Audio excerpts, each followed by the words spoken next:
Yeah, so my mom was born in Port Dover, Ontario, and she lived in Canada. So she was like 11 years old. Then she moved down to South Florida. So I was born in West Palm Beach, Florida, but I've been to Canada before. It's not like I haven't been there before. So I've been there many times as a kid and stuff. So it just feels great to be back in my mom's home roots. What parts of Canada have you visited before? What's that? Okay. So, what parts of Canada have you visited Oh, before? Port Dover and I think just Port Dover. Yeah, that's where my mom was born. That's where her family members at. So, when did it kind of become get on your radar? You could maybe go to the CFL. Um, it didn't really hit me till I did a workout for Edmonton early March, and they didn't know that I was a Canadian citizen through my mom. So they asked the question. They were like, "Are you a Canadian citizen?" I said no, but my mom is. She was born in Canada, and then they asked me, "Does she have a birth certificate, all that stuff?" I said, "Yeah." Then they were like, "You need to get the process rolling." So it took about a month and a half to get the passport, but once I finally got it, I got the paper notarized. So I was eligible for the draft like a week or 2 weeks before the actual draft happened. Right? Tell me a little bit about Keiser University you went to. It's not necessarily a name that a lot of people around here are familiar with. No, Kaiser is an NAIA school based in West Palm Beach, Florida. What people don't know is the program actually started in 2017. And since 2017, they always made it to at least the second, third round of the playoffs.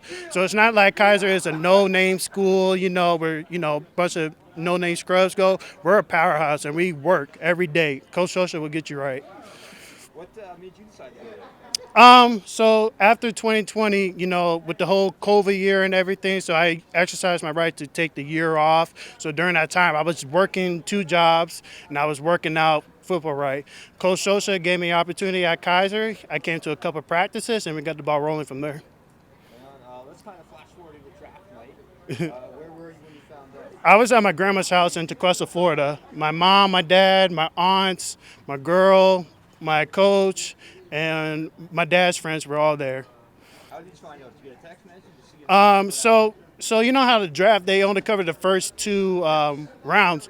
I didn't know that at the time. So the TV went blank and it went off to the NBA playoff game. So I'm like, is this really happening? So then my dad was tracking it through the website, and fourth round came up and he was like, Noah, you got drafted. I said, what you mean I got drafted? I didn't see it on the TV. And he's like, no, man, look, you got drafted. Show me his phone. I looked at the phone. I didn't believe in so I checked my phone, and then my girl, my mom, they all checked their phones, and that's when it really hit me. So then I was crying for about a good couple minutes, and then Coach Jones called me, saying, ready to be an Elk? I said, yes, sir, crying and stuff, yeah. That's awesome. When you woke up that morning, did you think that you would be in at the CFL draft pick by the end of that night?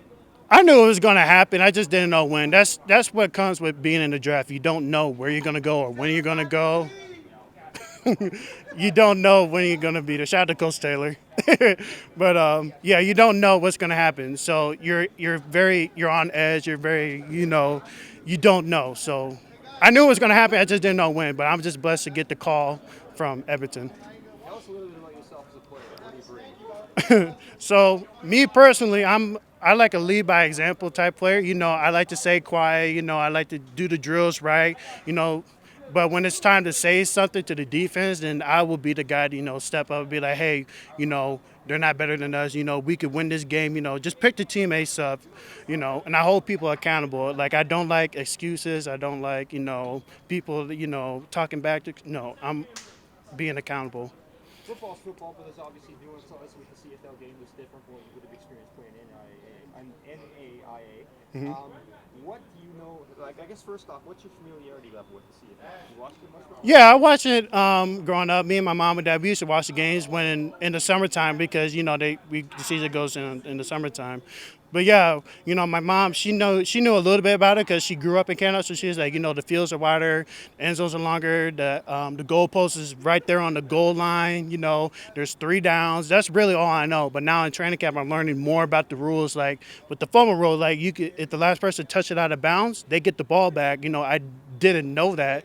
And then if they punt the ball, I think it's when they punt the ball and it goes in for a touchback, that's a point, right?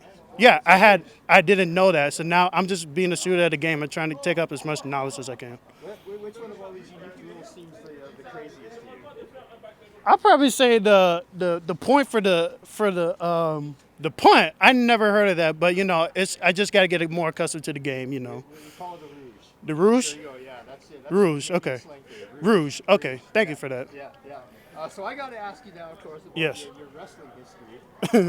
So I understand you had trying to try out with WWE. Yes, I had a tryout with the WWE last year. When was that? It was last summer.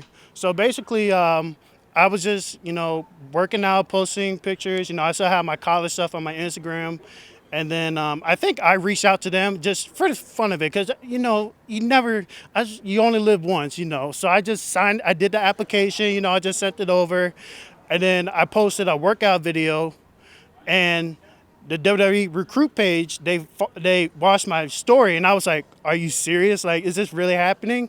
And then I got a DM from them talking about, "We think you'll be a great fit as a WWE superstar, and we want to get to know you more." So I had to do a video, a promo video, just talk about myself and have a little personality, what I like to do, who's my favorite wrestler. So my favorite wrestler all the time is Rick Flair. Nature Boy, Key stealing, wheeling, dealing, 60-time world champion. He's my favorite. So I did a little impersonation of him. And I guess they liked it, and they got back with me, and they said, we want to fly you out to Nashville, all things included, So we got to Nashville. It was a 3-day process, in-ring work and promo work. So we got to meet my childhood idols like Triple H, Stephanie McMahon, Bobby Lashley was there, Big E was there, Titus O'Neil, Seth Rollins, Becky Lynch was there. I was living a childhood dream just being in the ring because you never think as a kid you're going to do it until you're there. But it was a great experience. I met a lot of friends. Shout out to all the people that made it. That's at NXT right now. Shout out to y'all.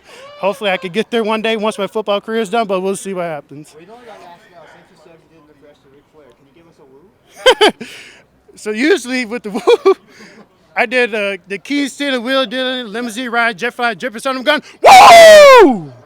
All right. I like that. But how did you get into wrestling? Had you ever actually wrestled before? No, not like, high school wrestling, nothing like that. I just always been a fan of wrestling as a kid. Me and my brother, we used to watch it all the time. Okay. We used to have little matches on our bed and on the pillows as a kid. And then me and my dad, we love wrestling, so we all love wrestling. And my girl right now, we love wrestling. What did they teach you when you got in the ring? And just like basic bumps? Basic, the basic stuff. They taught you how to take bumps, how to roll, how to fall, how to hit the ropes, how to, get up off the mat the proper way, because everything is proper. You got to do it the right way, and you got to show that you're coachable and you listen at all times, regardless if you're tired. And I'll say it was a process. Seeing everybody, the warm-up was crazy. It was a bunch of push-ups, sit-ups, getting up, getting back down. We did that for at least 45 minutes to an hour before we got into the ring because they wanted to see your conditioning and stuff before we got into the ring. So it was a bunch of rolls, a bunch of, bumps, hitting the ropes. It was a great experience. How to get into the ring, how to get out of the ring, running to the next station. It was a great experience. And then, you only get like a 2-hour break, like an hour and a half break, and then you go right into promo work with Paul Heyman. Yeah, Paul Heyman was there, yeah. Oh, okay. Wow. What's it like?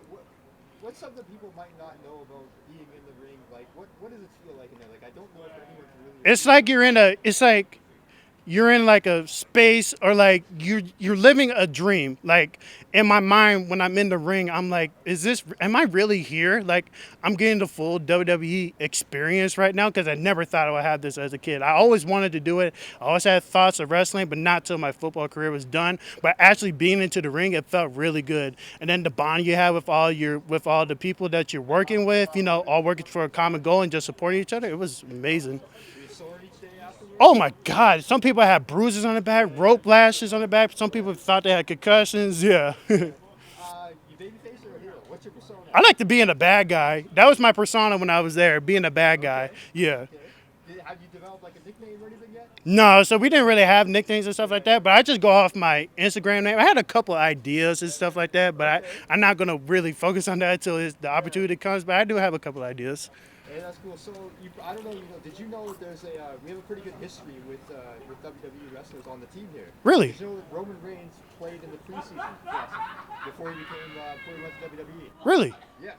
No, I didn't know that. The longest reigning world champion ever is a former member of the Edmonton Elks. So there you go. Maybe we got to keep the tradition going a little bit. Tradition going. Yeah. We have a championship belt too, the Joey Moss championship belt for the hardest worker in training camp. Really? Seen that yet? No, I haven't. So we got a great history with wrestling, so you're in the right place. Oh my God, that's amazing. I didn't know that actually. Yeah, well, there you go. I appreciate it. No, thank you so much. Thank you for having me here. Thank you so much.